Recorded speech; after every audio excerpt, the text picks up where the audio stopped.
টাঙ্গর হাওরের বোট এখন দোহার।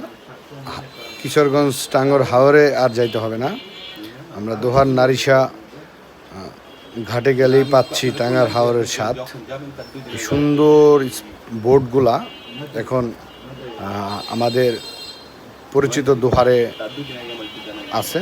আমরা নারিশা পশ্চিমচর ঘাটে গেলেই এই সুন্দর ভিউ সহ এই বোটে ঘুরতে পারবো।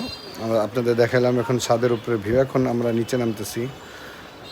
বোটে ওঠা মাত্র একটা সুন্দর দোলনা, নদীর মাঝে দোলনার মধ্যে বসে থাকার খুবই মজা। ভিতরে ঢোকা মাত্র রিসেপশন রুম বা ওয়েটিং রুম বা ড্রয়িং রুম খুবই সুন্দরভাবে সাজানো, পড়ার জন্য বইয়ের ব্যবস্থা আছে। তারপরে ভিতরে কেবিনের ব্যবস্থা আছে। ভিতরে প্রতিটা রুমের টয়লেটের পাশাপাশি একটা কমন টয়লেট আছে, ওয়াশরুম, অ্যাটাচড ওয়াশরুম, এবং প্রতিটা রুম অনেক সুন্দর। রুমের সাথে আপনার অ্যাটাচ টয়লেট আছে। একটা রুম খুলে দেখানোর চেষ্টা করতেছি, ভিতরে যাচ্ছি। ভিতরের প্লেসগুলো অনেক সুন্দর। সবাই আমাদের লাইক, কমেন্টস এবং সাবস্ক্রাইব করে পাশে থাকবেন। ধন্যবাদ।